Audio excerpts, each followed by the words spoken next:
नमस्कार दोस्तों, आप सब कैसे हैं। आई होप आप लोग अच्छे होंगे। आज हम लोग देखेंगे महा मैराथन क्लास जो अकाउंट से रहेगा।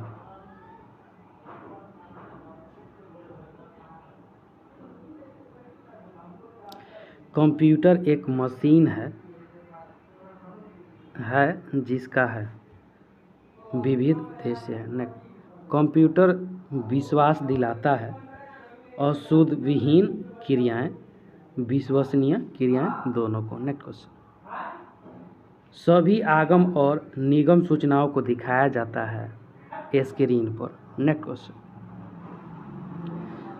कच्चे रूप में तथ्यों और आंकड़ों का संग्रह है, डाटा होता है। नेक्स्ट क्वेश्चन, उपयोगी रूप में संसाधित डेटा को के रूप में जाना जाता है, डाटा के रूप में जाना जाता है। नेक्स्ट क्वेश्चन, इनपुट के रूप में भी जाना जाता है, डाटा को जाना जाता है। नेक्स्ट, कंप्यूटर के भौतिक उपकरणों को कहते हैं हार्डवेयर। नेक्स्ट क्वेश्चन,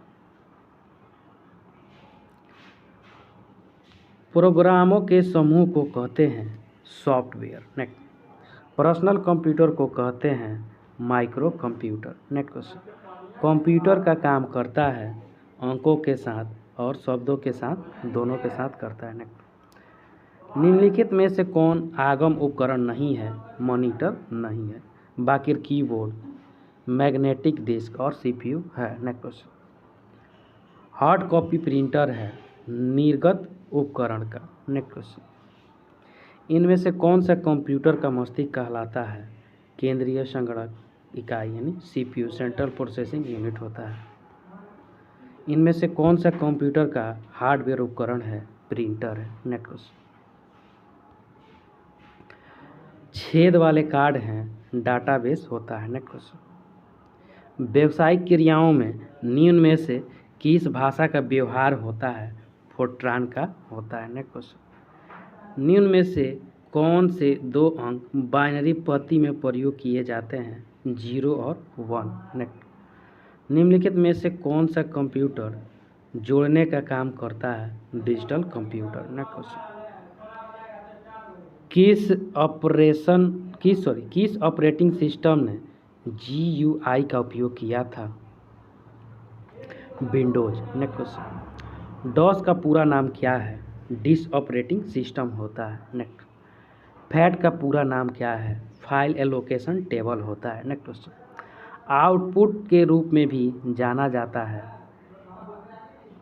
इंफॉर्मेशन को। नेक्स्ट क्वेश्चन, निम्नलिखित में से कौन सा डेटा के बारे में सत्य नहीं है। इनमें से कोई नहीं। जैसे कच्चे रूप में तथ्यों और आंकड़ों का संग्रह नहीं होगा, सीधे रूप में उपयोगी नहीं, और इनपुट के रूप में भी नहीं किया जाता। नेक्स्ट, सूचना के बारे में निम्नलिखित में से कौन सा सत्य नहीं है। प्रोसेसिंग की आवश्यकता नहीं है, आखिर सत्य है इसमें अंतिम परिणाम, और इसे आउटपुट भी कहा जाता है, ये सत्य है। नेक्स्ट, निम्नलिखित में से कौन सीधे उपयोगी रूप में होता है। डेटा और सूचना। ऑप्शन नंबर सी दोनों हो जाएगा। नेक्स्ट,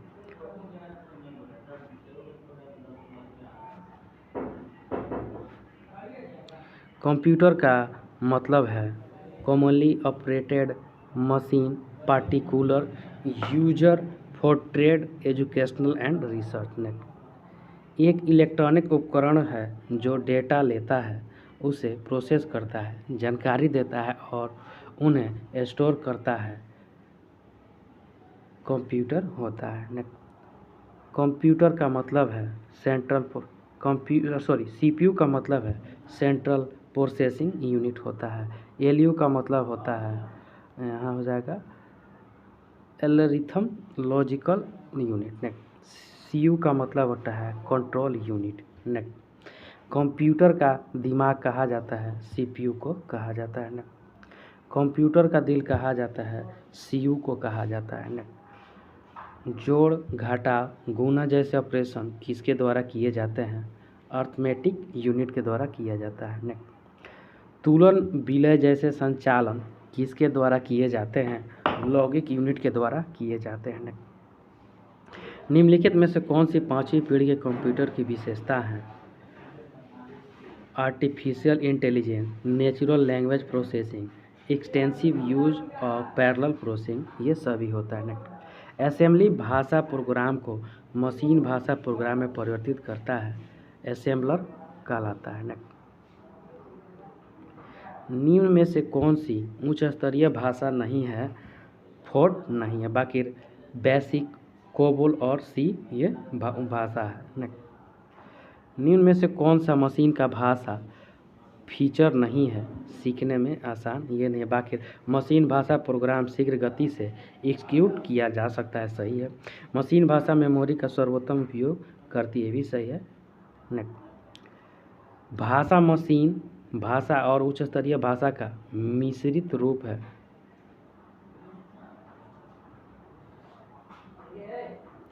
इनपुट यूनिट डेटा को डैश डैश में परिवर्तित करती है, यूजर अंडरस्टैंडेबल फॉर्म में। नेक्स्ट, निम्नलिखित में से कौन एक आउटपुट डिवाइस नहीं है? स्कैनर, बाकी स्पीकर, प्लॉटर और प्रिंटर ये आउटपुट डिवाइस है। नेक्स्ट, निम्न में से कौन एक इनपुट डिवाइस नहीं है? प्रिंटर, बाकी माइक्रोफोन, माइकर और स्कैनर ये इनपुट डिवाइस है। सीडी की भंडारण क्षमता आमतौर पर सीमा में होती है 650 से 750 MB तक। निम्नलिखित में से कौन सामान्यतः उच्चतम भंडारण क्षमता वाला है? Hard disk. निम्नलिखित में से कौन सी मेमोरी वोलेटाइल मेमोरी है? रैम होता है, रैम का full form random access memory होता है।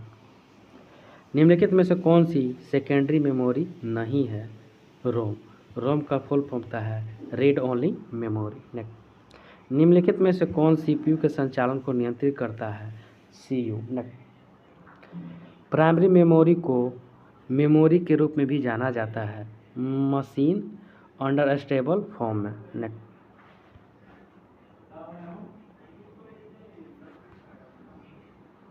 निम्नलिखित में से किस पीढ़ी के कंप्यूटर में ट्रांजिस्टर को प्रमुख घटक के रूप में उपयोग किया जाता है?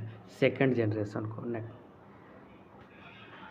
जीगो का मतलब होता है गैबेज इन गैबेज आउट। निम्नलिखित में से कौन कंप्यूटर की विशेषताएं हैं? शुद्धता, क्षमता और तीव्रता, सभी हो जाएगा। निम्नलिखित में से कौन कंप्यूटर की विशेषता नहीं है? इंटेलिजेंस। कंप्यूटर के भौतिक घटकों के रूप में जाना जाता है हार्डवेयर को। कंप्यूटर की कार्य क्षमता को नियंत्रित करने वाले निर्देशों के समूह के रूप में जाना जाता है सॉफ्टवेयर को।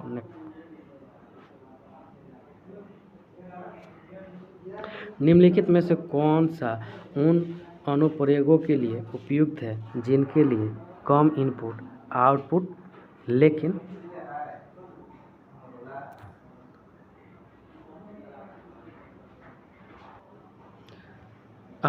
लेकिन उच्च गणना की आवश्यकता होती है? साइंटिफिक कंप्यूटर का। एक बैंक समाधान विवरण का निर्माण निम्नलिखित के द्वारा किया जाता है? बैंक के ग्राहक के द्वारा किया जाता है। एक बैंक समाधान विवरण बनाने का मुख्य उद्देश्य होता है रोकड़ पुस्तक के शेष को पासबुक के शेष के साथ समायोजित करना। बैंक समाधान विवरण द्वारा बनाया जाता है, व्यापारी के द्वारा बनाया जाता है। बैंक समाधान विवरण भाग होता है ग्राहक के ऋण खाते का भाग होता है।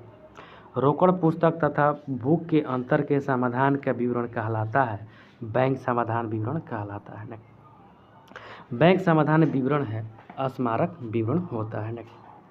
पासबुक होती है बैंक में रखे गए फर्म के लेजर खाते की प्रति होती है। बैंक समाधान विवरण बनाया जाता है व्यवसाय के लेखापाल द्वारा बनाया जाता है। क्वेश्चन, बैंक समाधान विवरण बनाने के लिए सहायता ली जाती है पासबुक और रोकड़ बही का बैंक खाता में।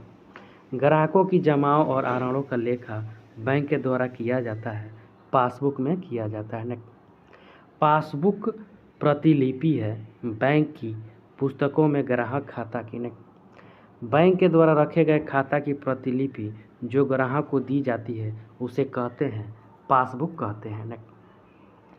पासबुक का डेबिट शेष दर्शाता है ओवरड्राफ्ट या ऋणात्मक शेष को दर्शाता है। बैंक शेष को धनात्मक या जमा शेष माना जाता है यदि यह है रोकड़ पुस्तक का डेबिट शेष हो और पासबुक का क्रेडिट शेष, ये दोनों हो जाएगा।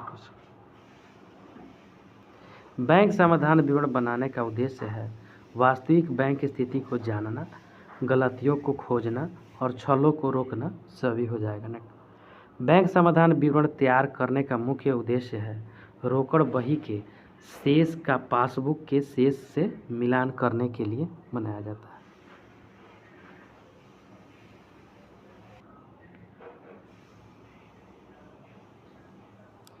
बैंक समाधान विवरण तैयार करने का मुख्य उद्देश्य है रोकड़ बही के शेष का पासबुक के शेष से मिलान करने के लिए। रोकड़ बही के भुगतान पक्ष का जोड़ 200 से कम है यदि पासबुक के अनुसार अधिविकर्ष प्रारंभिक बिंदु हो तो 200 रुपया जोड़ा जाएगा। बैंक समाधान विवरण इनके द्वारा तैयार किया जाता है, व्यवसाय के द्वारा तैयार किया जाता है। जब बैंक समाधान विवरण बनाने के लिए रोकड़ बही के शेष को आधार माना जाता है तो निर्गमित किंतु भुगतान के लिए प्रस्तुत नहीं किए गए चेकों की जोड़ा जाता है। बैंक समाधान विवरण तैयार किया जाता है, कोई निश्चित तिथि को तैयार किया जाता है। बैंक समाधान विवरण के उद्देश्य से रोकड़ बही का अर्थ है रोकड़ और बैंक स्तंभ वाली रोकड़ बही से। जब ग्राहक की रोकड़ पुस्तक के बैंक खाते का शेष डेबिट बाकी दिखाता है तो बैंक की पुस्तकों में ग्राहक का खाता निश्चित ही दिखाई देना चाहिए जमा शेष में। प्रतिकूल शेष का अर्थ है पासबुक में नाम शेष होता है। अनुकूल शेष का अर्थ है रोकड़ बही में नाम शेष होता है। रोकड़ बही के अनुसार अधिविकर्ष का अर्थ है रोकड़ बही में क्रेडिट शेष होता है। यदि हम पासबुक के अनुसार शेष लेते हैं और रोकड़ बही के शेष को पाने के लिए निम्नलिखित में से किसे घटाएंगे, बैंक द्वारा दिया गया ब्याज को घटाते हैं। तलपट में दिखाया गया बैंक शेष है रोकड़ बही के अनुसार शेष होता है। यदि पासबुक शेष प्रारंभिक बिंदु हो तो बिना वसूल हुआ चेक को बीआरएस में जोड़ा जाता है। बैंक समाधान विवरण निम्नलिखित के शेष से बनाया जा सकता है, रोकड़ पुस्तक या पासबुक से बनाया जा सकता है। एक फर्म का विघटन हो सकता है सभी साझेदारों की सहमति से, साझेदारी संलेख की शर्तों के अनुसार, सभी साझेदारों की सहमति या साझेदारी संलेख की शर्तों के अनुसार, यानी सभी से हो जाएगा। नेक्स्ट क्वेश्चन, फर्म के विघटन की परिस्थितियां हैं 5 होता है। किसी साझेदार का अस्वस्थ मस्तिष्क हो जाने पर फर्म का विघटन होता है, अनिवार्य घटन होता है। किसी साझेदार का अस्वस्थ मस्तिष्क हो जाने पर फर्म का विघटन होता है, अनिवार्य विघटन होता है। फर्म का विघटन हो जाता है यदि सामान्य साझेदारी की दशा में साझेदारों की संख्या हो जाती है 50। नेक्स्ट क्वेश्चन, वसूली खाता होता है, वसूली खाता नाममात्र का खाता होता है। नेक्स्ट, गार्नर बनाम मर्रे का नियम लागू होने पर वसूली खाते की हानि बांटेंगे, लाभ हानि अनुपात में बांटते हैं। नेक्स्ट क्वेश्चन, फर्म के समापन पर अवितरित लाभों को हस्तांतरित किया जाता है, पूंजी खाते में हस्तांतरित किया जाता है। नेक्स्ट क्वेश्चन, समापन के समय अशुद्ध ऋण आयोजन खाते को हस्तांतरित किया जाता है, पुनर्मूल्यांकन खाते में किया जाता है। वसूली खाते में हस्तांतरित किए जाते हैं संपत्तियों एवं दायित्वों को पुस्तक मूल्य पर किया जाता है। नेक्स्ट क्वेश्चन, किसी साझेदार के दिवालिया हो जाने पर फर्म का विघटन हो जाता है, न्यायालय द्वारा विघटन। नेक्स्ट, साझेदारी फर्म का समापन हो जाता है किसी साझेदार द्वारा लिखित सूचना देने पर, किसी साझेदार की मृत्यु या दिवालिया हो जाने पर, फर्म का व्यापार अवैध हो जाने पर, उपयुक्त में से कोई भी हो सकता है, किसी से भी हो सकता है। फर्म के समापन की दशा में बनाया जाता है वसूली खाता बनाया जाता है। नेक्स्ट, साझेदारी फर्म के समापन पर बनाया जाता है वसूली खाता, रोकड़ खाता और पूंजी खाता सभी बनाया जाता है। नेक्स्ट, एक फर्म का विघटन हो सकता है सभी साझेदारों की सहमति से, साझेदारी संलेख के अनुसार सभी के साथ होता है। नेक्स्ट, फर्म के समापन पर संपत्तियों से वसूल होने वाले राशि का प्रयोग सर्वप्रथम किया जाएगा तीसरे पक्षकारों को बकाया भुगतान करने में। नेक्स्ट, फर्म के समापन के समय अशोध ऋण संचय खाते को हस्तांतरित किया जाता है वसूली खाते में किया जाता है। नेक्स्ट, संपत्तियों एवं दायित्वों को वसूली खाते में हस्तांतरित किया जाता है पुस्तक मूल्य पर किया जाता है। नेक्स्ट, गार्नर बनाम मर्रे नियम के अनुसार एक दिवालिया साझेदार की पूंजी की न्यूनता को शेष साझेदारों में बांटा जाता है समापन की लाभ हानि समायोजन से पूर्व की पूंजी के अनुपात में बांटा जाता है। साझेदारी फर्म के विघटन की दशा में सर्वप्रथम कौन सा खाता बनाया जाता है? वसूली खाता बनाया जाता है। एक साझेदारी विघटित हो सकती है साझेदार की मृत्यु होने पर, उपक्रम या कार्य संपूर्ण होने पर और समय समाप्त होने पर। ये सभी के साथ हो सकती है। साझेदारों के दिवालिया होने पर हानि के निपटारे का नियम डैश डैश बाद में निर्धारित है गार्नर बनाम मर्रे के नियम अनुसार है। साझेदारों के दिवालिया होने पर हानि को से वसूला जा सकता है, संपन्न साझेदारों से वसूला जा सकता है। एक फर्म के विघटन पर प्रत्येक साझेदार अथवा उसके प्रतिनिधि को फर्म के ऋण तथा दायित्वों का भुगतान करने का अधिकार होता है फर्म की जायदाद में। स्वैच्छिक विघटन है साझेदारों के मध्य हुए ठहराव के परिणाम के अनुसार फर्म का हुआ विघटन। जब साझेदार के पूंजी खाते का डेबिट शेष हो तथा कमी को पूरा करने के लिए आवश्यक नकद लाने में अयोग्य हो तो यह कहा जाता है साझेदारों के दिवालिया होने पर उत्पन्न हुई हानि। निम्नलिखित में से कौन न्यायालय द्वारा अनिवार्य विघटन आधार है? साझेदार का उन्माद, साझेदार का बुरा आचरण, फर्म को भारी नुकसान होने पर उपयुक्त सभी हो जाएगा। सभी साझेदार की व्यक्तिगत संपत्ति सर्वप्रथम के भुगतान करने में प्रयोग होनी चाहिए निजी ऋण में। फर्म के विघटन पर साझेदार तब तक उत्तरदायी होते हैं जब तक सूचना दी गई है। एक साझेदारी फर्म का अनिवार्य समापन हो जाता है जहां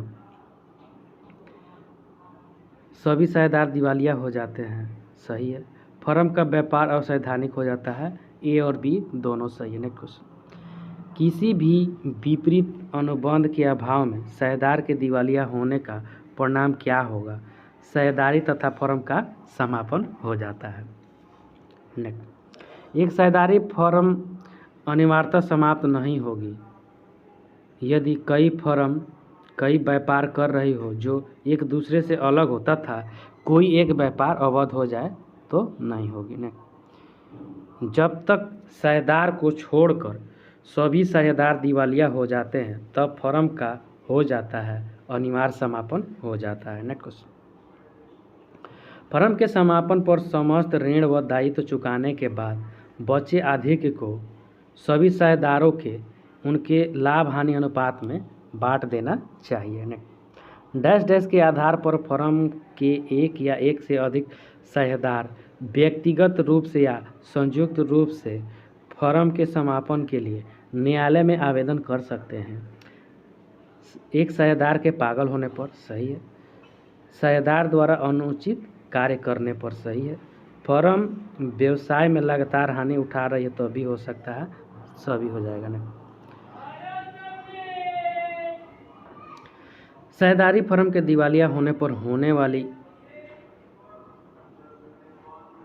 होने वाली हानि गार्नर बनाम मर्रे नियम के अनुसार दिवालिया न हुए साझेदारों के पूंजी के अनुपात में बांटते हैं। एक साझेदार द्वारा वाद करने पर किन आधारों पर न्यायालय एक फर्म का समापन कर सकता है? साझेदार द्वारा समझौते के विरुद्ध लगातार कार्य करना। नेक्स्ट, फर्म का आवश्यक समापन होता है सभी साझेदारों के दिवालिया हो जाने पर। नेक्स्ट, निम्न में से किस आधार पर न्यायालय के आदेश से फर्म का विघटन नहीं होता है? साझेदारों के आपसी करार द्वारा। एक साझेदारी फर्म का अनिवार्य समापन होता है जब सभी साझेदार दिवालिया हो जाते हैं, फर्म का व्यवसाय असंवैधानिक हो जाता है, कोई एक साझेदार दिवालिया हो जाता है, उपयुक्त सभी हो जाएगा। नेक्स्ट क्वेश्चन, ए ने बी के साथ एक साझेदारी फर्म में प्रवेश किया।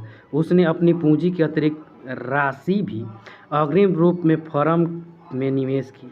फर्म के समापन की स्थिति में फर्म के समापन के तिथि तक ब्याज प्राप्त करने का अधिकारी होता है। नेक्स्ट क्वेश्चन, किसी विपरीत अनुबंध के अभाव में साझेदारी फर्म के समापन पर हुए पूंजी लाभ को साझेदारों में विभाजित किया जाता है। लाभ विभाजन के अनुपात में किया जाता है। नेक्स्ट क्वेश्चन, वसूली खाता है, नाम मात्र का खाता वसूली खाता होता है। नेक्स्ट, फर्म के समापन पर सभी संपत्तियों का शेष वसूली खाते में हस्तांतरित किया जाता है, पुस्तक मूल्य पर किया जाता है। नेक्स्ट, फर्म के समापन पर पूंजी खाते बंद किए जाते हैं, बैंक खाते से बंद किए जाते हैं। नेक्स्ट क्वेश्चन, वह व्यक्ति जो विनय विपत्र लिखता है समांतर कहलाता है, लेनदार कहलाता है। नेक्स्ट क्वेश्चन, विनय विपत्र में प्राप्तकर्ता या अदाता कौन हो सकता है? स्वयं लेखक या बैंक या बेचान पत्र। नेक्स्ट, विनिमय साध्य विलय की विशेषता है लिखित स्वामित्व का हस्तांतरण, नियमानुसार धारक, उपयुक्त सभी। नेक्स्ट, विनिमय विपत्र के पक्ष होते हैं, 3 पक्ष होते हैं। नेक्स्ट, विनिमय विपत्र का लक्षण है आज्ञा पत्र, शर्त रहित, उपयुक्त सभी हो जाएगा। नेक्स्ट, प्रतिज्ञा पत्र किसके द्वारा लिखा जाता है? देनदार के द्वारा लिखा जाता है। नेक्स्ट, प्रतिज्ञा पत्र में पक्षकार होते हैं, 2 पक्षकार होते हैं। नेक्स्ट, कौन से विनिमय विपत्र पर टिकट यानी मुद्रांक नहीं लगाया जाता है? दर्शनी विपत्र पर नहीं लगाया जाता है, बाकी मुद्दती विपत्र पर लगाया जाता है, अनुग्रह विपत्र पर लगाया जाता है। तो हम लोग का राइट आंसर हो जाएगा ऑप्शन नंबर ए, दर्शनी विपत्र पर नहीं लगाया जाता है। नेक्स्ट, विदेशी विनिमय विपत्र की समानतः कितनी प्रतियां तैयार की जाती है? 3 प्रतियां तैयार की जाती है। नेक्स्ट, विदेशी विनिमय विपत्र पर किसके देश का टिकट लगाया जाता है? दोनों देशों के टिकट लगाया जाता है, लेखक और स्वीकर्ता के। नेक्स्ट, प्रतिज्ञा पत्र होता है भुगतान की प्रतिज्ञा।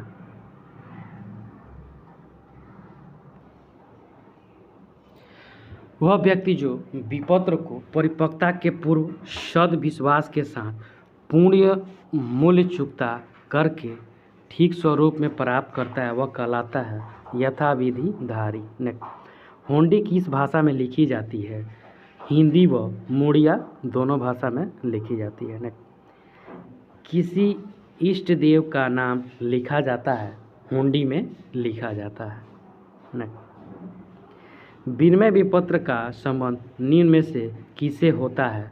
भुगतान से होता है। नेक्स्ट, एक विनिमय बिल लिखा जाता है, लेनदार द्वारा लिखा जाता है। नेक्स्ट क्वेश्चन, विनिमय बिल लिखने वाले व्यक्ति या विनिमय बिल का निर्माता को कहा जाता है आहर्ता यानी लेखक। नेक्स्ट, बिल के भुगतान के लिए कितने दिन रियायती दिन के रूप में दिए जाते हैं? 3 दिन के रूप में दिए जाते हैं। नेक्स्ट, जब बिल का पृष्ठांकन किया जाता है तो जमा किया जाता है प्राय बिल खाता को। नेक्स्ट, जब भुगतान किया गया बिल अप्रतिष्ठित होता है तो लेखक जमा करता है बैंक खाता को। नेक्स्ट, प्राय बिल है चालू संपत्ति प्राय बिल होता है। नेक्स्ट, प्राय बिल है वास्तविक खाता प्राय बिल होता है। नेक्स्ट, विनिमय बिल है भुगतान देने का शर्त रहित आदेश। नेक्स्ट, एक विनिमय बिल में अंतर्निहित होता है एक आदेश होता है। नेक्स्ट, विनिमय बिल के स्वीकर्ता को कहते हैं स्वीकर्ता कहते हैं।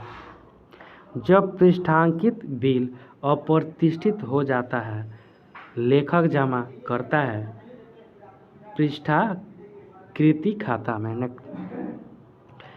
पृष्ठांकन के द्वारा प्राप्त किए गए बिल की अप्रतिष्ठा होने पर नाम किया जाता है पृष्ठांकनकर्ता खाता में। यदि विपत्र की देय तिथि सार्वजनिक अवकाश का दिन हो तो इसकी देय तिथि होगी पूर्व का दिन। 1 जनवरी 2022 को ए ने बी पर 20,000 का विपत्र लिखा, तो देय तिथि पर बी ने ए से 12% वार्षिक की ब्याज पर 2 महीने के लिए नवीनीकरण करने के लिए आग्रह किया, तो ब्याज की राशि होगी 400 रुपया। नेक्स्ट क्वेश्चन, एक पृष्ठाकृत विपत्र के अंतराल पर नोटरी पब्लिक के द्वारा प्रभारित नोटिंग व्यय वहन किया जाता है अनादर के लिए उत्तरदायी व्यक्ति। नेक्स्ट, 1 अप्रैल 2021 को 3 महीने के बाद देय अवधि के लिए विनिमय विपत्र लिखा जाता है। विपत्र की देय तिथि है 4 जुलाई 2021। नेक्स्ट, प्रतिज्ञा पत्र के लिए आवश्यक नहीं होती है स्वीकृति। नेक्स्ट, अनुग्रह विपत्र का उद्देश्य है जब दोनों पक्षकारों को कोष की आवश्यकता हो। नेक्स्ट, विनिमय विपत्र के पृष्ठांकित करने का नाम किया जाता है लेनदार खाता द्वारा किया जाता है। नेक्स्ट, विपत्र के अनादरण को अभिलेखित किया जाता है प्राप्त विपत्र बही के द्वारा। नेक्स्ट, यदि विपत्र को स्वीकार कर लिया गया है और देय तिथि के पूर्व राशि दे दी जाती है तो विपत्र को कहा जाता है प्रतिष्ठा कहा जाता है। नेक्स्ट, आकस्मिक छुट्टी के दिन परिपक्वता तिथि होती है आगामी दिन। नेक्स्ट, एक विपत्र देय तिथि को आहार्थी के द्वारा भुगतान नहीं होने पर कहा जाता है विपत्र की अप्रतिष्ठा। नेक्स्ट, विनिमय विपत्र का स्वीकर्ता कौन है? देनदार होता है। नेक्स्ट, भारतीय मुद्रा है प्रतिज्ञा पत्र होता है। नेक्स्ट,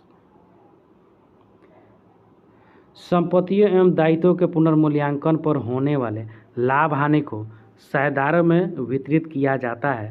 साझेदारी संलेख के अनुसार निर्धारित लाभ हानि अनुपात में किया जाता है। नेक्स्ट, किसी साझेदार द्वारा अवकाश लिए जाने पर उसके भाग की ख्याति की राशि धनी की जाती है केवल अवकाश लेने वाले साझेदारों के खाते में। नेक्स्ट, लाभ प्राप्ति के अनुपात की गणना की जाती है साझेदार द्वारा अवकाश ग्रहण करने पर। नेक्स्ट, संपत्तियों तथा दायित्वों के पुनर्मूल्यांकन पर होने वाले लाभ को किसी साझेदारी द्वारा अवकाश लेने पर धनी किया जाता है सभी साझेदारों का पूंजी खाता में। नेक्स्ट, अवकाश ग्रहण पर अवितरित लाभों की राशि को साझेदारों के पूंजी खाते में हस्तांतरित किया जाएगा पुराने लाभ विभाजन अनुपात में। नेक्स्ट, साझेदारी अधिनियम की धारा 37 के अनुसार सेवानिवृत्त या मृतक साझेदार द्वारा फर्म को ऋण के रूप में छोड़ी गई राशि पर ब्याज दिया जाता है 6% वार्षिक।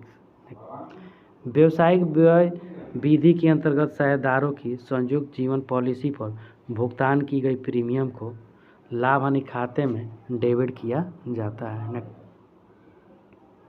किसी साझेदार की मृत्यु पर संचित लाभों अथवा हानियों को बांटा जाता है पुराने लाभ हानि अनुपात में। किसी साझेदार की मृत्यु पर उसकी पूंजी का शेष लाभ हानि हिस्सा आदि की रकम दी जाती है उसके अधिकारी को दी जाती है उत्तराधिकारी को दी जाती है। नेक्स्ट, नया लाभ अनुपात में से पुराना लाभ अनुपात घटाया जाता है तो प्राप्त होता है लाभ प्राप्ति अनुपात होता है। नेक्स्ट, कोई साझेदार फर्म से तब अवकाश ग्रहण कर सकता है जब इस प्रकार का ठहराव हुआ हो, सभी साझेदार अपनी सहमति से देते हों, साझेदारी ऐच्छिक हो और अवकाश ग्रहण की लिखित सूचना से सभी साझेदारों को दे दी गई हो। उपयुक्त में से सभी दशा में होगा। अवकाश ग्रहण करने वाले साझेदारों को शेष साझेदारों द्वारा मुआवजा दिया जाता है लाभ प्राप्ति अनुपात में।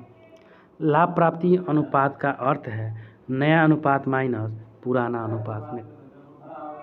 अवकाश ग्रहण करने वाले साझेदार के चालू खाते क्रेडिट यानी समकालन शेष अंतरित किया जाता है उसके पूंजी खाते के क्रेडिट पक्ष में। किसी साझेदार के अवकाश ग्रहण करने पर पुनर्मूल्यांकन से लाभ अथवा हानि साझेदारों के पूंजी खाते में अंतरित किया जाता है पुराने लाभ विभाजन अनुपात में। किसी साझेदार के अवकाश ग्रहण करने पर सामान्य संचय अंतरित किया जाता है सभी साझेदार के पूंजी खाते में किया जाता है। सभी साझेदार के अवकाश ग्रहण की स्थिति में निम्न के खातों में पूरी ख्याति जमा की जाती है सभी साझेदार यानी ऑल पार्टनर्स के रूप में। किसी अवकाश ग्रहण करने वाले साझेदार को देय राशि का यदि तुरंत भुगतान नहीं किया जाता है तो उसे निम्न की अंतरित कर देते हैं ऋण खाते में कर देते हैं। ए बी सी लाभ के 1:2:3 के अनुपात में बांटते हैं। यदि बी व्यवसाय से अवकाश ग्रहण करता है तो ए और सी का लाभ विभाजन अनुपात होगा 1:3 हो जाएगा। ए और बी सी 5:4:8 के अनुपात में लाभ बांटते हुए साझेदार हैं। बी ने अवकाश ग्रहण कर लिया तो इसका हिस्सा ए और सी के बीच बराबर बांट लिया गया। नया लाभ विभाजन अनुपात होगा 7:5 होगा। इसको बनाएंगे तो निकलेगा।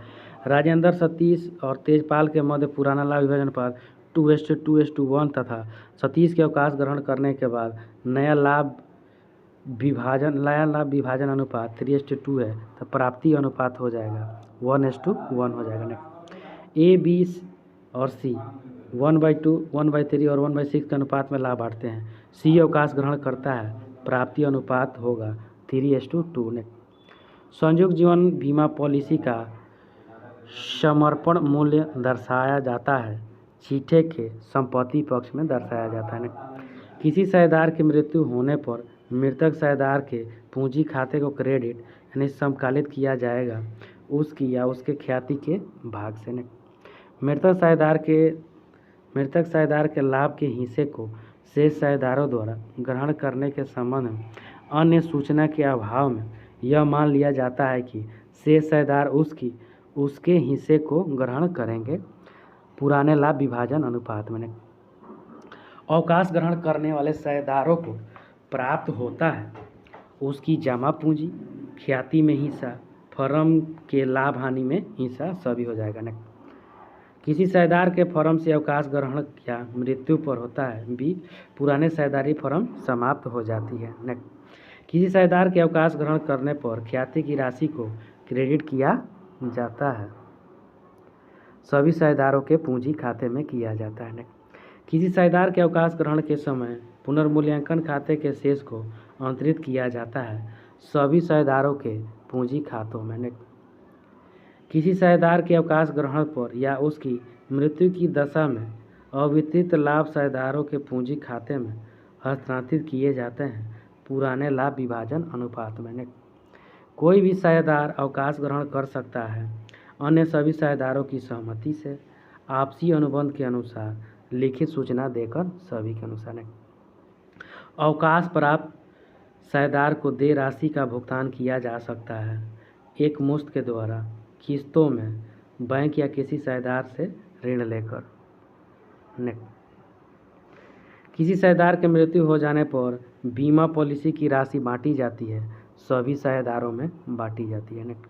मृत साझेदार के उत्तराधिकारी को फर्म के लाभ हानि में हिस्सा मिलता है मृत्यु की तिथि तक मिलता है।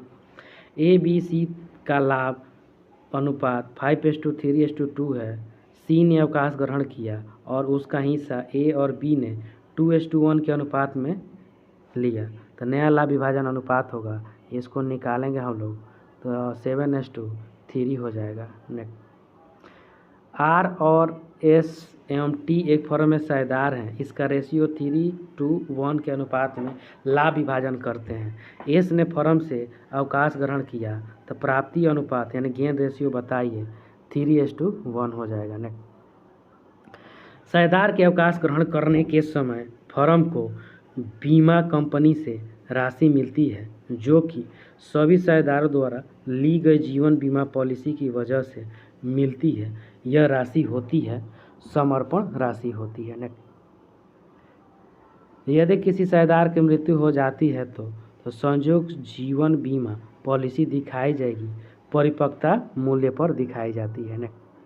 यदि ख्याति पूरे मूल्य पर लिखी गई हो और साझेदार के अवकाश लेने पर ख्याति को ख़त्म करना हो तो बचे हुए साझेदार ख्याति को बांटेंगे, लाभ प्राप्ति अनुपात में बांटेंगे।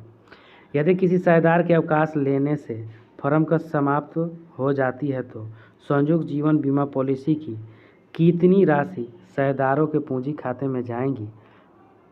पॉलिसी की राशि जाएंगी। एक संपत्ति के मूल्य में कमी भी कारण होने वाले धीरे धीरे और अस्थायी कमी को कहते हैं ह्रास, यानी डिप्रिसिएशन कहते हैं। ह्रास का प्रावधान करने का उद्देश्य होता है शुद्ध लाभ की गणना करना। किस संपत्ति पर ह्रास नहीं लगाया जाता है? चालान पर ह्रास नहीं लगाया जाता है, बाकी भूमि व भवन पर, मशीनी एकस्व पर लगाया जाता है। ह्रास लगाए जाने का कारण है मूल्य में कमी होती है। ह्रास लगाने की वो कौन सी पत्ती है जिसमें ह्रास की राशि प्रत्येक वर्ष समान रहती है? अस्थायी प्रभाग पत्ती। क्रमागत ह्रास पत्ती में ह्रास लगाया जाता है संपत्ति के ह्रासित मूल्य पर लगाया जाता है। अपलेखन का अर्थ अपनिखित करता है अदृश्यमान संपत्ति पर।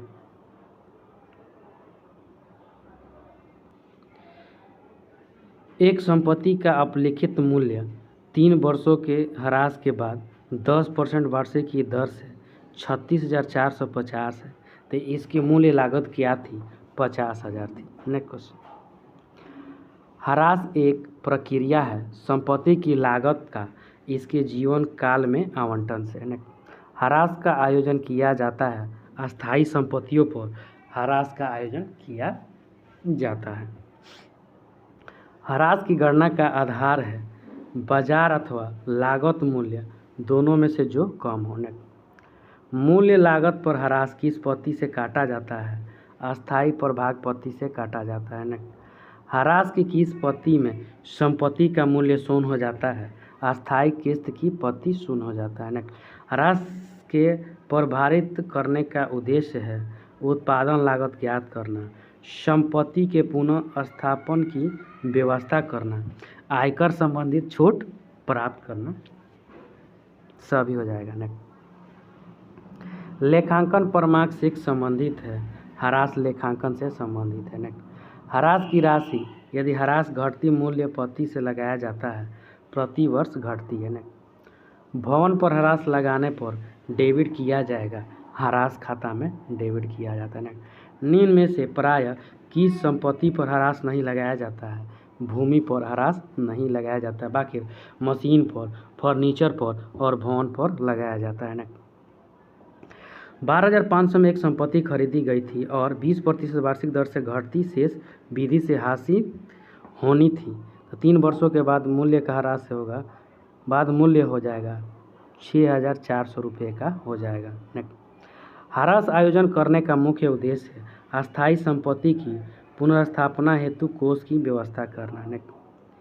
एक संपत्ति का मूल्य 2,52,000, अवशिष्ट मूल्य 12,000, अपलिखित मूल्य विधि के अंतर्गत ह्रास की दर 10% हो तो दूसरे वर्ष का ह्रास होगा 22,680 रुपया। नेक्स्ट, अप्रचलन का अर्थ मूल्य में कमी करना, नवप्रवर्तक और आविष्कार करना है। एक मशीन पर ह्रास प्रारंभ होता है उस तिथि से यह व्यापार के लिए रखी जाती है, व्यवहार के लिए रखी जाती है तब से। निम्नलिखित में से कौन रिक्तीकरण विधि होती है? कोयला खदान। ह्रास की रिक्तीकरण विधि समांतर लागू होती है क्षयशील संपत्तियों पर लागू होती है। संपत्ति का मूल्य लागत घटाव अवशिष्ट मूल्य संपत्ति का अनुमानित उपयोगी जीवन है ह्रास। क्रमागत लागत शेष पत्ती में ह्रास की राशि है घटती है। अस्थायी प्रभाग विधि में ह्रास की राशि स्थिर रहती है। भूमि का उपयोगी जीवन काल होता है असीमित होता है। संपत्ति का अवशेष मूल्य और उपयोगी जीवन काल होते हैं अनुमानित होते हैं। अस्थायी किस्त विधि में ह्रास निकाला जाता है मूल्य लागत पर निकाला जाता है। क्रमागत शेष पत्ती में ह्रास निकाला जाता है घटे हुए मूल्य पर निकाला जाता है। हरा से है प्रावधान होता है। प्रेषक तथा प्रेषी का आपस में संबंध होता है प्रधान एवं एजेंट का। प्रेषण खाते में मुख्य रूप से कितने पक्षकार होते हैं? 2 पक्षकार होते हैं। प्रेषण पर भेजे गए माल का स्वामित्व होता है प्रेषक का होता है। एजेंट को मालिक की ओर से माल बेचने के प्रतिफल में क्या प्राप्त होता है? कमीशन। प्रेषक की पुस्तकों में अंतिम रहतिये के मूल्यांकन में खर्चों को सम्मिलित किया जाता है केवल अनावर्तक खर्चे से। प्रेषक द्वारा प्रेषणी से प्राप्त विनिमय विपत्र के भुनाने पर बट्टे खर्चों से डेबिट किया जाता है बट्टा खाता पर। परिशोधन कमीशन दिया जाता है परिशोध कमीशन दिया जाता है उधार बिक्री पर दिया जाता है। विक्रय एजेंट को कमीशन दिया जाता है सामान्य पर, विशिष्ट पर और परिशोध पर। 19,200 रुपये की वस्तु बीजक मूल्य पर प्रेषित की। यह मूल्य का वास्तविक मूल्य से 20% अधिक था, तो वस्तुओं का लागत मूल्य था 16,000 रुपये। ऐसी हानि जो आग लग जाने, चोरी हो जाने आदि के कारण होती है वह हानि कहलाती है असामान्य हानि कहलाती है। रहतिये के मूल्यांकन में निम्नलिखित में कौन सा व्यय अनुपातिक रूप से सम्मिलित किया जाता है? चूंगी। प्रेषण खाता होता है नाममात्र का खाता प्रेषण खाता होता है। माल के प्रेषण से संबंधित माल की जोखिम होती है प्रेषक पर होती है। अस्पष्ट न होने पर परिशोध कमीशन दिया जाता है नगद तथा उधार दोनों प्रकार की बिक्री पर। विक्रय एजेंट को कमीशन दिया जाता है सामान्य पर, विशिष्ट पर और परिशोध सभी पर। प्रेषण रहतिया का मूल्यांकन करने में व्यय जोड़े जाते हैं प्रत्यक्ष व्यय में। प्रेषण पर भेजे गए माल के विक्रय होने पर एजेंट को दिया जाता है कमीशन। ख्याति का प्रश्न उठता है नए शेयरधार के प्रवेश पर, किसी शेयरधार के अवकाश ग्रहण करने पर, व्यापार के विक्रय या किन्हीं 2 व्यापारों का एकीकरण होने पर, सभी पर किया जाता है। यदि नया शेयरधार ख्याति की रकम को नगद नहीं लाता है तो ख्याति खाता खोला जाएगा पुराने शेयरधारों को त्याग अनुपात में क्रेडिट करके। विगत 5 वर्षों के बाद 75,000, 90,000, 80,000 और 1 लाख तथा 80,000 ख्याति का मूल्य ज्ञात कीजिए यदि इनको विगत 5 वर्षों के औसत लाभों के 3 वर्ष के क्रय के आधार पर निकाला जाता है तो हो जाएगा 2,55,000। व्यवसाय में लाई गई कुल पूंजी 1.5 लाख है तथा लाभ 50,000 है और प्रत्याय की उचित दर 20% है तो पूंजीकरण विधि से ख्याति की राशि होगी 1 लाख। अधिलाभ से आप क्या समझते हैं? औसत लाभ माइनस सामान्य लाभ होता है। यदि बहियों में ख्याति को न दर्शाया गया हो तथा ख्याति को उत्पन्न करना हो तो खाता डेबिट होगा ख्याति खाता में।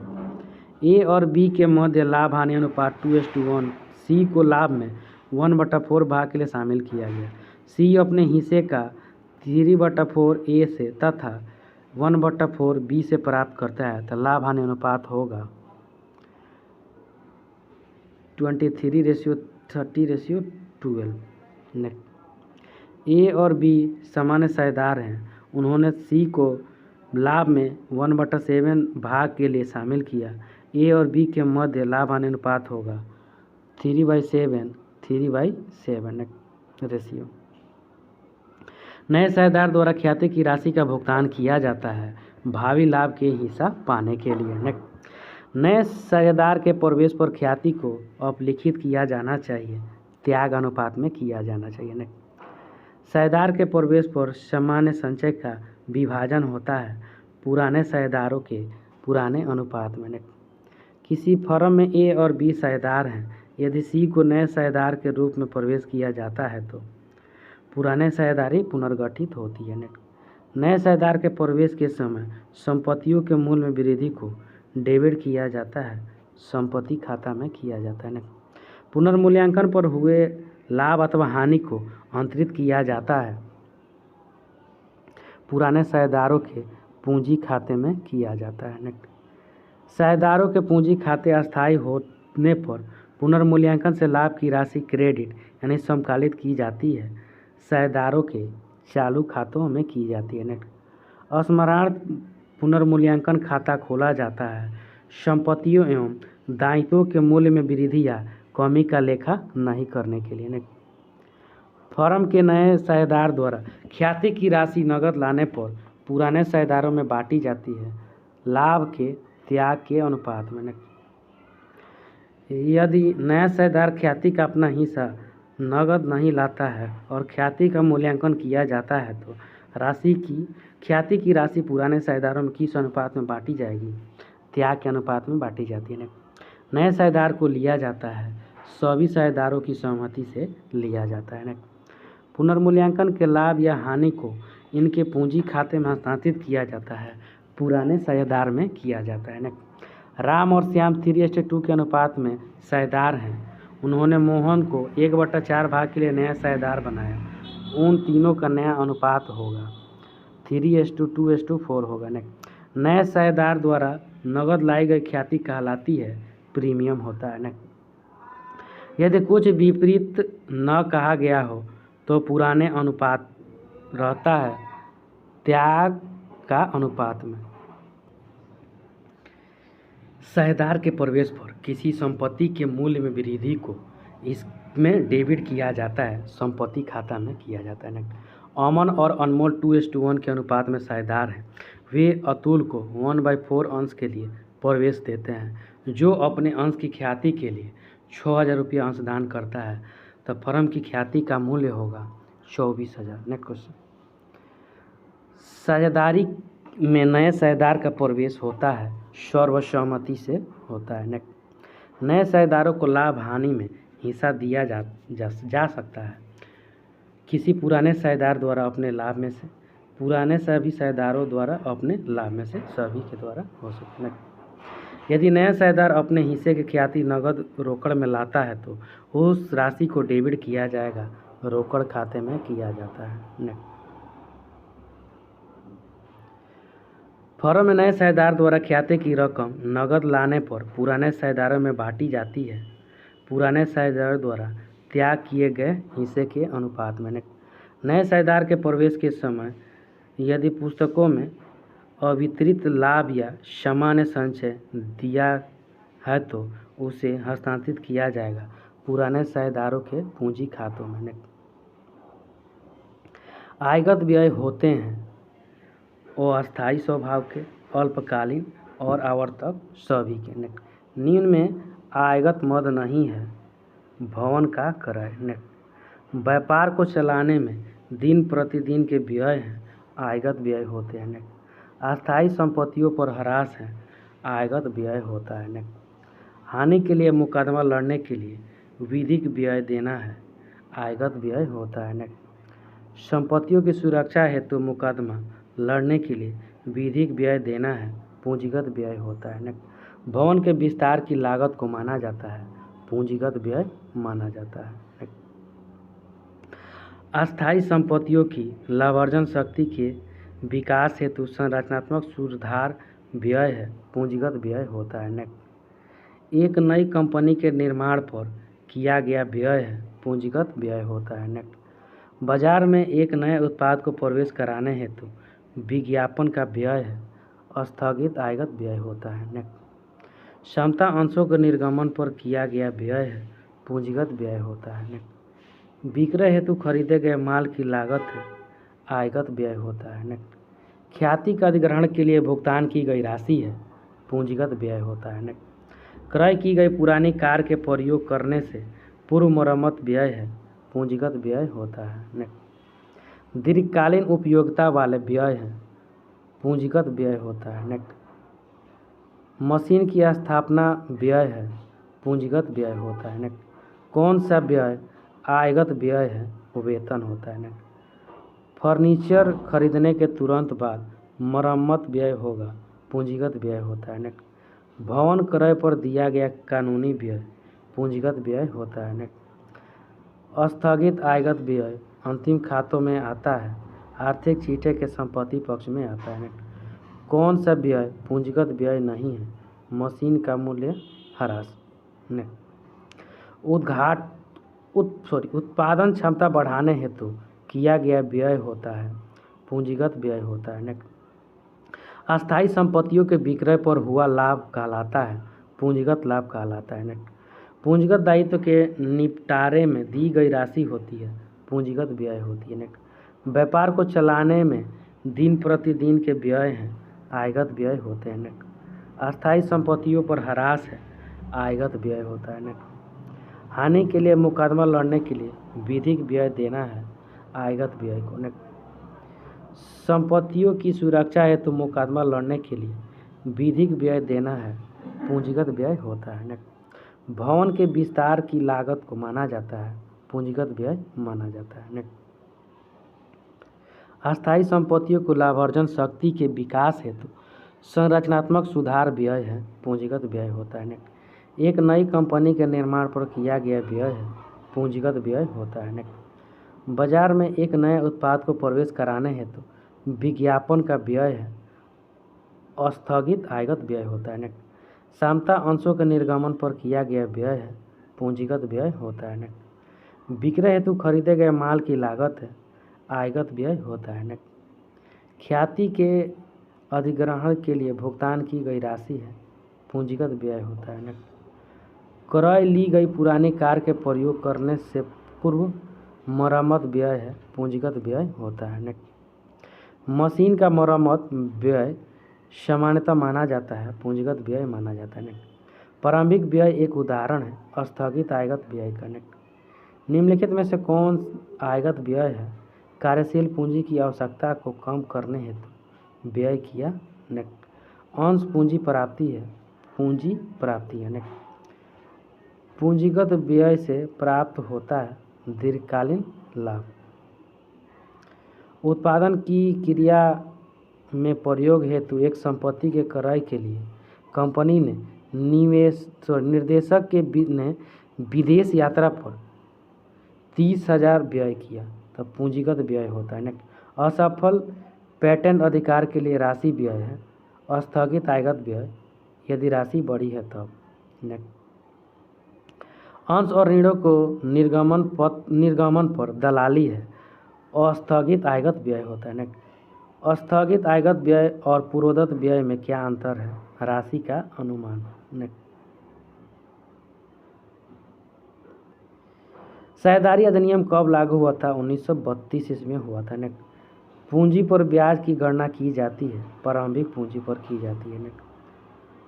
पूंजी पर ब्याज को मानते हैं नियोजन जब लाभ उपलब्ध न हो। आहरण पर ब्याज होगा, लाभ हानि खाते में क्रेडिट। यदि साझेदारों के मध्य समझौता विद्यमान हो तो पूंजी पर ब्याज दिया जाएगा लाभ से। आहरण पर ब्याज को माना जाता है आगम माना जाता है। यदि साझेदारों के मध्य में साझेदारी संलेख नहीं है तो यदि साझेदारों में फर्म को ऋण की दिया गया तो उन्हें 6% की दर से ब्याज दिया जाएगा। साझेदारों के मध्य अनुबंध की शर्त पर पूंजी पर ब्याज केवल लाभों में से ही दिया जाता है, लेकिन अपर्याप्त लाभों की दशा में अर्थात शुद्ध लाभ घटाएं पूंजी पर ब्याज की राशि और लाभ की राशि को बांटा जाता है, पूंजी अनुपात में बांटा जाता है। एक साझेदारी फर्म में अपर्याप्त लाभ की दशा में जब शुद्ध लाभ की राशि पूंजी पर ब्याज की राशि से कम होती है तब शुद्ध लाभ बांटा जाएगा, पूंजी अनुपात में बांटा जाएगा। जब साझेदारी संलेख पंजीकृत नहीं होता है तब एक साझेदारी फर्म कुछ अयोग्यताओं के साथ व्यवसाय चला सकती है। यदि एक फर्म अस्थायी पूंजी प्रणाली को अपनाती है तो फर्म की पुस्तकों में साझेदारों के खाते खोले जाते हैं, पूंजी तथा चालू खाते दोनों में। साझेदारी संलेख में प्रावधान के अभाव में साझेदारी अधिनियम की व्यवस्था है ऋण के अतिरिक्त अधिगमन पर ब्याज। यदि साझेदार अपनी प्राथमिक पूंजी पर ब्याज पाने का अधिकार रखता है तो यह ब्याज दिया जाएगा, पूंजी घटती बढ़ती होने। साझेदार की पूंजी की कमी के कारण है आहरण होता है। साझेदारी अनुबंध के अभाव में साझेदारों का लाभ हानि अनुपात होगा, सामान्य अनुपात में होता है। नेक्स्ट, एक सामान्य साझेदारी में साझेदारों की अधिकतम संख्या हो सकती है 50। नेक्स्ट, साझेदार जो पूंजी पर ब्याज के संबंध में अस्थायी पूंजी खाता विधि के अनुसार लेखा होगा, पूंजी खाते में और चालू खाते दोनों में। पूंजी खातों के संबंध में सत्य है, अस्थायी विधि में पूंजी खातों का शेष स्थिर रहता है, सही है। परिवर्तनशील विधि में वेतन, ब्याज, कमीशन आदि का लेखा पूंजी खातों में भी होता है, सही है। स्थिर विधि में पूंजी खातों का शेष सदैव क्रेडिट रहता है, जबकि चालू खातों का शेष डेबिट या क्रेडिट हो सकता है, उपरोक्त सभी होगा। नेक्स्ट, साझेदार की पूंजी पर ब्याज है एक व्यय होता है। नेक्स्ट, यदि साझेदारी संलेख में पूंजी पर ब्याज के संबंध में न दिया हो तो पूंजी पर प्रति वर्ष ब्याज दर क्या होगी? 6%। नेक्स्ट, एक साझेदारी संस्था में साझेदारों की न्यूनतम संख्या होती है 2। एक सामान्य साझेदारी संस्था में साझेदारों की अधिकतम संख्या हो सकती है 50। नेक्स्ट, साझेदारी संलेख के अभाव में साझेदारों के मध्य लाभ हानि का विभाजन किया जाता है, बराबर अनुपात में किया जाता है। नेक्स्ट, साझेदारों में लाभ हानि का बंटवारा किया जाना चाहिए, साझेदारी प्रलेख के अनुसार किया जाना चाहिए। साझेदारों के ऋण खाते का शेष हस्तांतरित किया जाता है पूंजी खाते में, चालू खाते में, आहरण खाते में, उपयुक्त में से किसी में भी नहीं किया जाता है। पूंजी पर ब्याज की गणना की जाती है, प्रारंभिक पूंजी पर की जाती है। यदि एक फर्म अस्थायी पूंजी प्रणाली को अपनाती है तो फर्म की पुस्तकों में साझेदारों के खाते खोले जाते हैं, पूंजी तथा चालू खाते दोनों खोले जाते हैं। साझेदारी अनुबंध के अभाव में साझेदारों का लाभ हानि अनुपात होगा, समान अनुपात में होता है। भारतीय साझेदारी अधिनियम का निर्माण हुआ था वर्ष 1932 ईस्वी में हुआ था। साझेदारी अनुबंध हो सकता है मौखिक या लिखित या मौखिक दोनों। साझेदारी फर्म में सम्मिलित किया जा सकता है वयस्क एवं अवयस्क व्यक्तियों को। नेक्स्ट, साझेदारों के मध्य परस्पर व्यवहार संचालन का लिखित समझौता कहलाता है, संलेख कहलाता है। साझेदारी संलेख समाहित करता है पारस्परिक अधिकार एवं कर्तव्य को। साझेदारी संलेख का संबंध है पूंजी की मात्रा एवं ब्याज की दर से, आहरण व ब्याज से, वेतन एवं लाभ विभाजन से, सभी से हो जाएगा। लिखित या मौखिक समझौता के अभाव में साझेदारी अधिनियम की कौन सी घटना लागू होती है? धारा 1217। साझेदारी संलेख के अभाव में साझेदारों को वेतन मिलेगा, कोई वेतन अमूल्य नहीं होगा। नेक्स्ट, साझेदारी संलेख जब साझेदारों के मध्य न हो तो लाभ हानि अनुपात विभाजन होगा, समान अनुपात में होता है। साझेदार फर्म से गुप्त लाभ कमाता है, पता लगने पर व्यवहार होगा, लाभ फर्म को लौटाने होंगे। यदि कोई साझेदार फर्म से प्रति माह मध्य स्थिति में आहरण करता है तो ब्याज की गणना की जाएगी 6 माह का।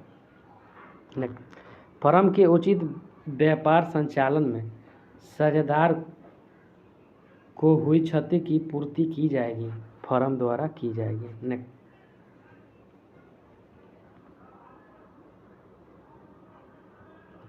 एक नए साझेदार के प्रवेश के समय यदि कोई ऐसी संपत्ति है जो अभी तक पुस्तकों में नहीं दिखाई गई हो तो उसे पुनर्मूल्यांकन खाते में क्रेडिट किया जाएगा। नेक्स्ट क्वेश्चन, नए साझेदार के प्रवेश के बाद उसके अधिकार प्राप्त हो सकते हैं लाभ हानि में हिस्सा पाने का, संपत्तियों में हिस्सा पाने का, ख्याति में हिस्सा पाने का, सभी में। संपत्ति के मूल्य में कमी व दायित्वों के मूल्य में वृद्धि साझेदारी में किस खाते में दिखाई जाएगी? पुनर्मूल्यांकन खाते के ऋणी पक्ष में दिखाई जाएगी। नेक्स्ट, यदि नए साझेदार के प्रवेश के समय कोई अलिखित दायित्व अनरिकॉर्डेड लायबिलिटी पड़ी हुई है तो इसे किया जाएगा पुनर्मूल्यांकन खाते में डेबिट किया जाएगा। पुनर्मूल्यांकन खाता है अवास्तविक खाता होता है। पुनर्मूल्यांकन पर लाभ या हानि को वहन करते हैं पुराने साझेदार। ए एवं बी एक फर्म में 3:2 के अनुपात में साझेदार हैं। सी को 1/4 भाग के लिए साझेदार बनाते हैं तो साझेदारों का भावी लाभ विभाजन अनुपात होगा 9:6:5।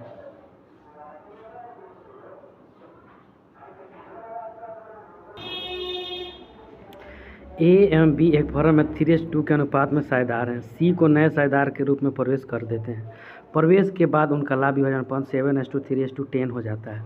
इस दशा में ए और बी का त्याग अनुपात होगा 1:1 हो जाएगा। ए एवं बी एक फर्म में 3:2 के अनुपात में साझेदार हैं। सी को फर्म में नया साझेदार बनाते हैं।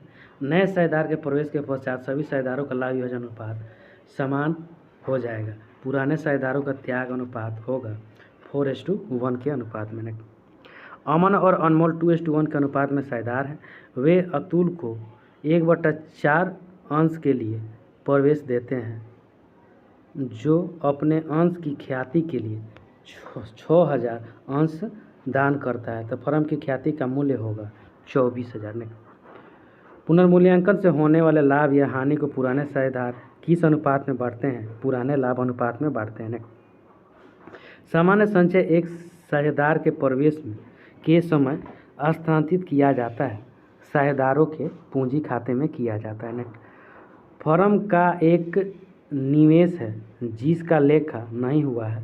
नए साझेदारों के प्रवेश पर इसका क्या लेखा होगा? अर्जित विनियोग खाता डेबिट होगा। पुनर्मूल्यांकन खाते का जब एक साझेदार के प्रवेश के बाद चिट्ठा बनाया जाता है तो संपत्ति एवं दायित्वों को चिट्ठे में दिखाया जाता है, पुनर्मूल्यांकन राशि पर दिखाया जाता है। नए साझेदारों के प्रवेश के समय आर्थिक चिट्ठे में दिखाया गया संचय पुराने साझेदारों में बांटा जाएगा, पुराने अनुपात में बांटा जाता है। प्रवेश के समय संपत्ति और दायित्वों का पुनर्मूल्यांकन होता है पुनर्मूल्यांकन खाता में। साझेदारों के पूंजी खाते का प्रारंभिक शेष क्रेडिट किया जाता है पूंजी पर ब्याज से। एक नए साझेदार के प्रवेश पर आर्थिक चिट्ठे में आने वाले इनमें से किस मद को पुराने साझेदारों के पूंजी खातों में पुराने लाभ हानि अनुपात में हस्तांतरित कर दिया जाता है? सामान्य संचय में।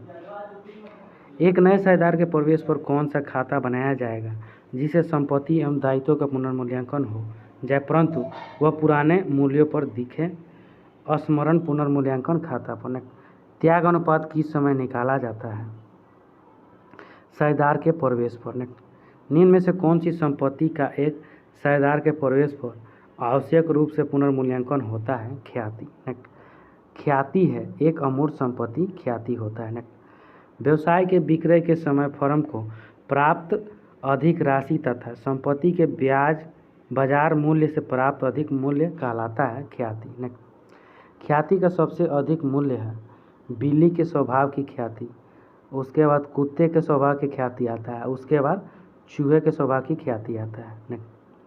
ख्याति की गणना करने की भारित औसत लाभ विधि उपयोगी है जब लाभ या तो बढ़ने अथवा घटने की प्रवृत्ति दर्शाता है। ख्याति को सबसे अधिक प्रभावित करने वाला कारक निम्नलिखित है। ग्राहकों का स्थान। थैंक यू फ्रेंड, अच्छा लगता है लाइक सब्सक्राइब और शेयर जरूर करें, साथ में बेल आइकन का बटन दबाना नहीं भूलें।